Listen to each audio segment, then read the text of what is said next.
ॐ अज्ञानतिमिरान्धस्य ज्ञानाञ्जनशलाकया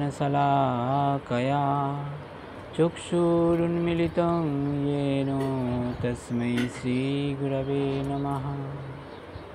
नमो विष्णुपादाय कृष्णपृष्ठाय भूतले श्रीमते भक्तिवेदान्त स्वामिनिति नामिने। नमस्ते सारस्वते देवी गौरवाणी प्रचारिणे निर्विशेषशून्यवादी पाश्चात्यदेशतारिणे। नमो महावदन्नाय कृष्णप्रेमपदायते कृष्णाय कृष्णचैतन्य नाम्ने गौरतिसे नमः। नमो ब्रह्मण्यदेवाय गोब्राह्मण्यहिताय च जगद्धिताय कृष्णाय गोविन्दाय नमो नमः। जय श्री कृष्ण चैतन्य प्रभु नित्यानंद श्री अद्वैत गदाधर शिवासादि गौर भक्तवृंद। Hare Krishna Krishna Krishna Hare Hare, Hare Rama Rama Rama Hare Hare. Hare Krishna to all of you. सभी भक्तों को मेरा धन्यवाद प्रणाम। सकल भक्तबिंदे कमल चरणे আমার কোটি কোটি প্রণাম নিবেদন করি।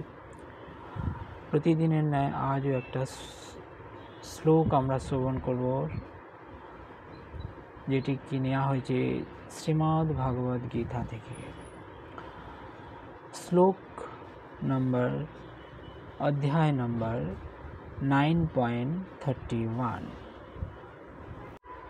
क्षिप्रं भवति धर्मात्मा स्वस्वाच्छान्ति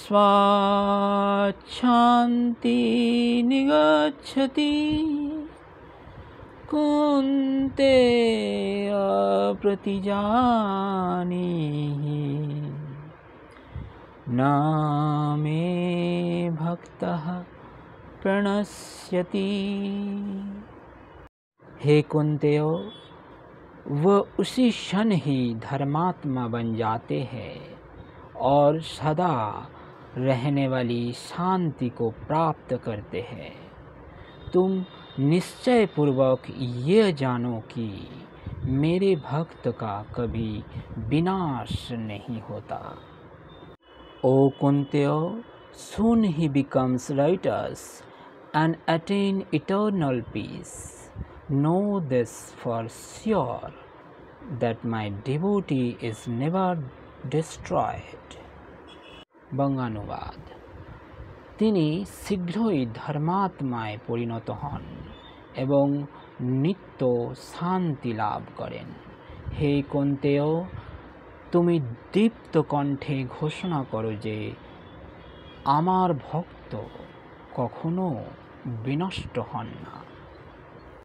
তাৎপর্য: ভগবানের এই উক্তির ভ্রান্ত অর্থ করা উচিত নয়। সপ্তম অধ্যায়ে ভগবান বলেছেন যে অসৎ কর্মে লিপ্ত মানুষেরা কখনোই তাঁর ভক্ত হতে পারে না। যে ভগবানের ভক্ত নয় তার কোনো সদ্গুণই নেই। তাই এখানে প্রশ্ন হতে পারে যে তাহলে স্বেচ্ছায় বা দুর্ঘটনাক্রমে পাপ কর্মে প্রবৃত্ত মানুষ কিভাবে শুদ্ধ ভক্ত হতে পারে? এই ধরনের প্রশ্নের উত্থাপন ন্যায়সঙ্গত। সপ্তম অধ্যায়ে যে বলা হয়েছে সর্বদাই ভগবত ভক্তি বিমুখ দুষ্কৃতকারীর কোনোই সদ্গুণ নেই, তা শ্রীমদ্ ভাগবতেও প্রতিপন্ন হয়েছে। সাধারণত নবাধি ভক্তির আচরণকারী ভক্ত জাগতিক কলুষ থেকে হৃদয়কে নির্মল করতে প্রবৃত্ত থাকেন।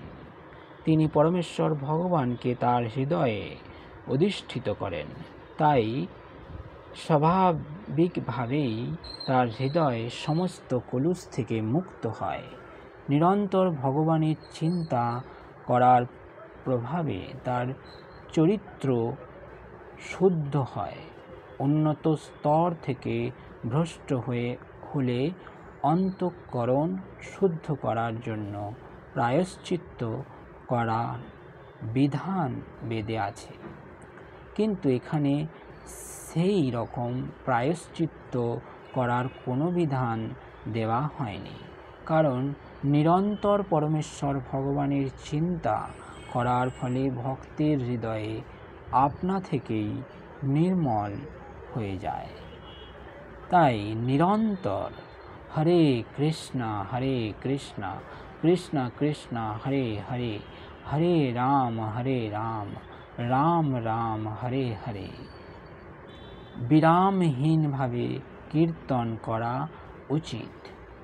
তার ফলে ভক্ত সব রকম আকস্মিক পতন থেকে রক্ষা পাবেন।